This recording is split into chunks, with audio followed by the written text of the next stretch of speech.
walang plano kung saan campsite tayo pupunta. So hanap na lang tayo dito sa may Laguna. So tara, let's go. Okay, welcome Art Pagsanhan, Laguna. Nasa welcome Art tayo ng Laguna. So kanina napapaisip ako, saan ba tayo magka-camping? So naisip ko, hindi pa ako nakapag-camping dito sa may landing point, yan sa may Rizal. So doon na muna tayo mag-camping. Tara, let's go.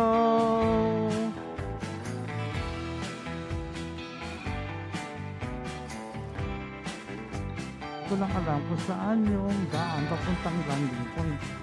Ayun o, doon sa Banahaw tayo pupunta.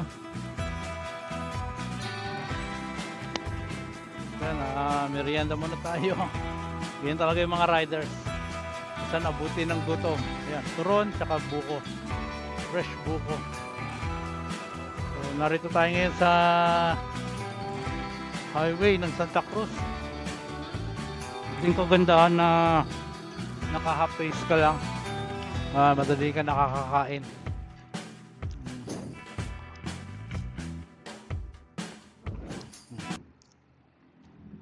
Kain po tayo. Sarap. Turon, halagang 12 pesos.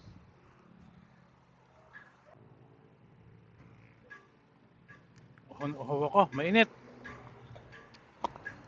Mainit mga brother. Kain muna tayo.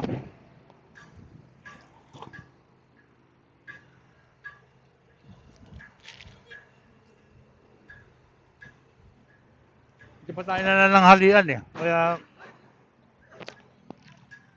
nagpalabag sila ate.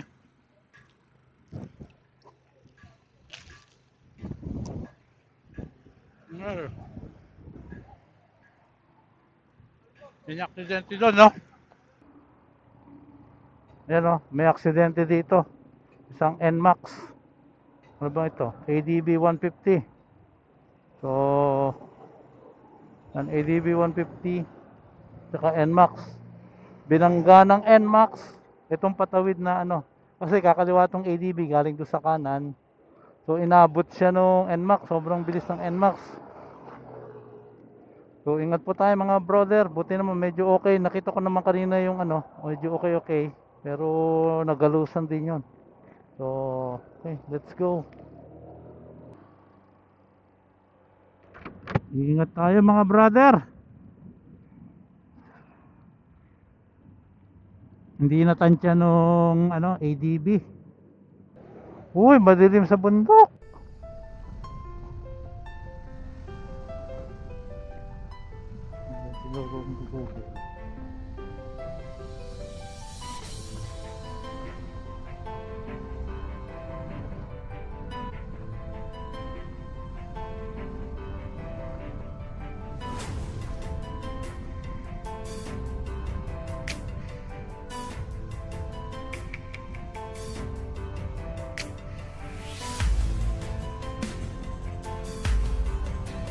Ako na, tapos filter.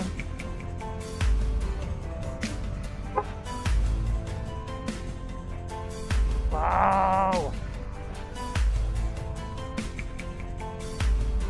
Sa lugar na to. Kasi hindi pantay yung ano eh. Hindi pantay kasi itong daan. Ito landing point.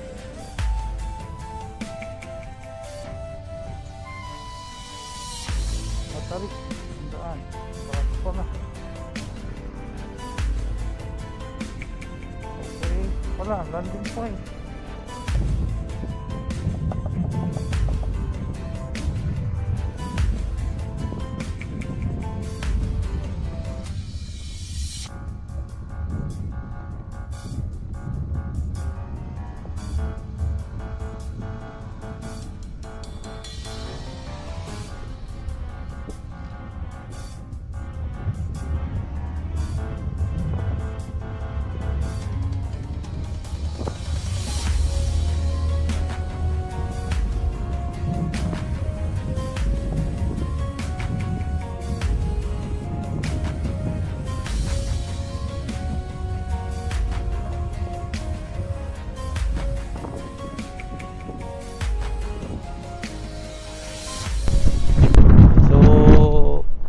subukan natin tong nature hike, Hilux 6. Ganda ng bundok ko. Masyadong nararamdaman nyo ba yung, or naririnig nyo ba yung hangin? Lakas ng hangin ang gagaling dito.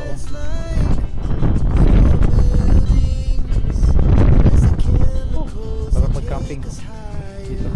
Tara, mag-set up na tayo bago pa umulan. Tingnan natin kung mabilis ba siyang i-set up.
Pangalan ang model ng tent na to, nature hike, Hilux 6. So hindi ko na siya pinakita kanina nung itinatayo ko dahil sobrang lakas ng hangin, medyo umaambon-ambon pa. Bukas ng umaga papakita ko sa inyo ang ganda ng lugar. Ayan, dito overlooking sa kabila. Ayan, nakikita ninyo dyan sa harapan ko. Yan yung mga city lights, diba? Kaninang umaga nang dumating ako, kita yung mga lawa dyan ng San Pablo.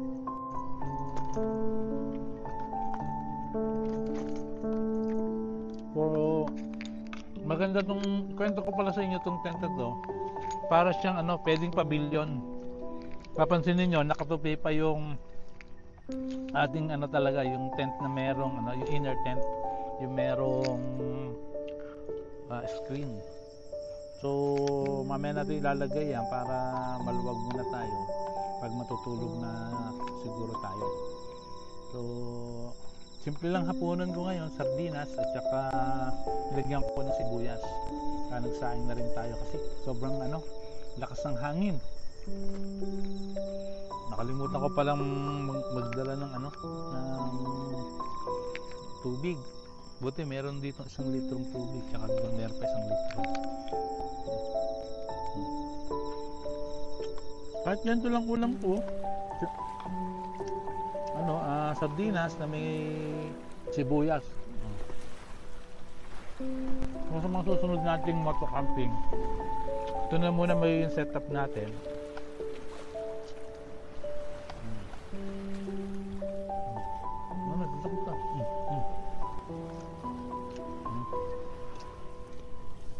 Yan, sardinas ng ulam ko na mayroong sibuyas. So, ganito lang gusto kong camping, simple lang yung pagkain. Hindi, nakakasawa naman, wala ka namang ibang bibilihin sa city kundi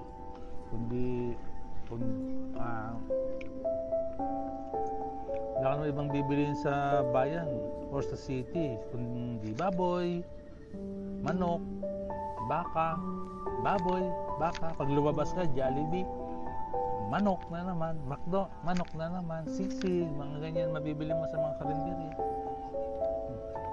So kain muna tayo.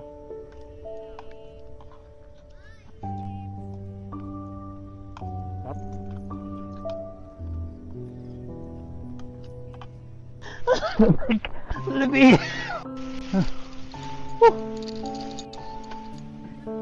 malamig. Kita.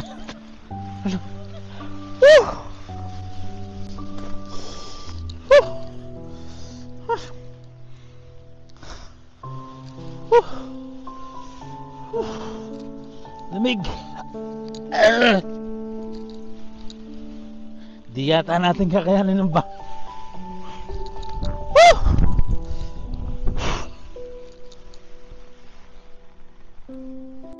Di yata kakayanin yung Baguio. Dapat natin ng ilaw.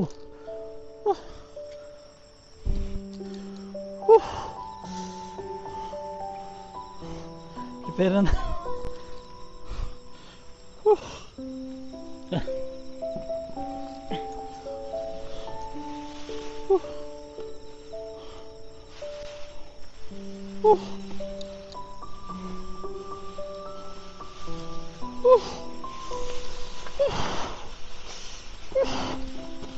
Lamig. Yata sinakayan yung ano Baguio.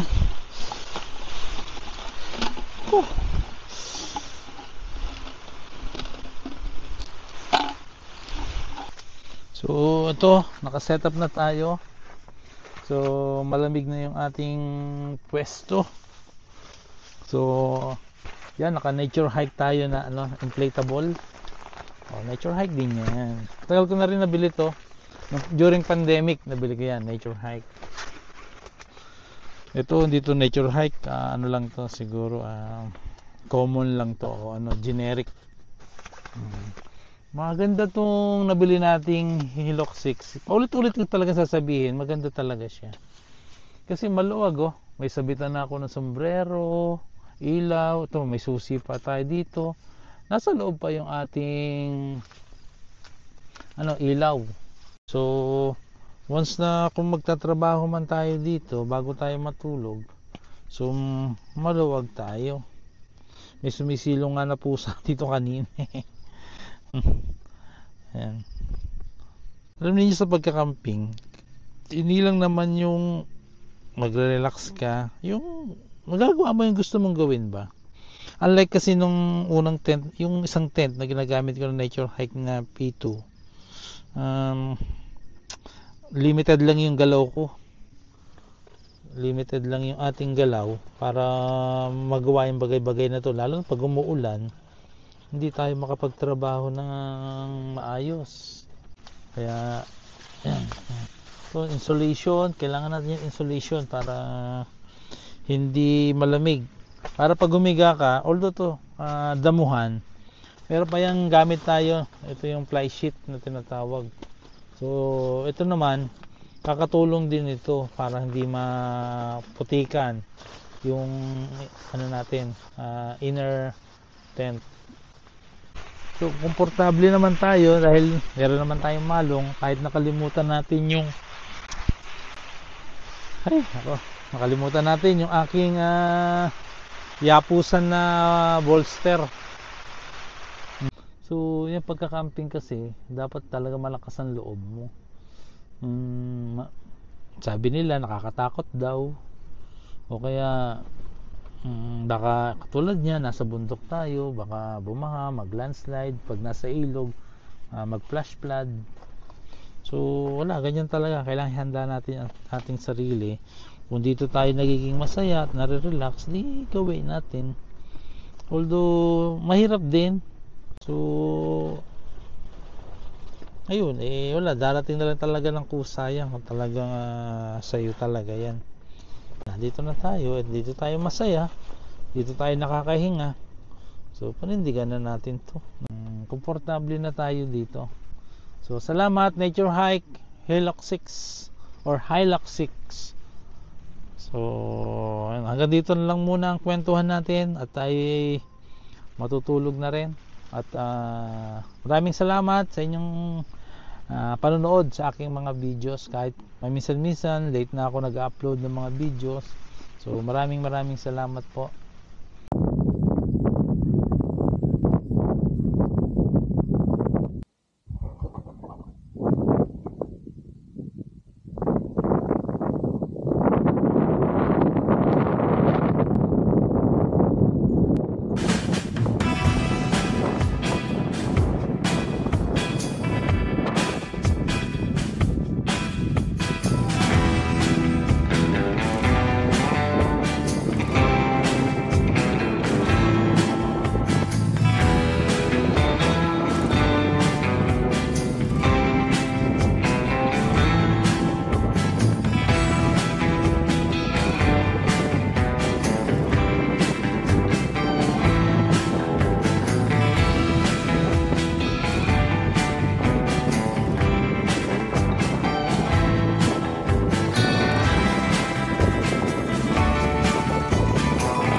body to show the way.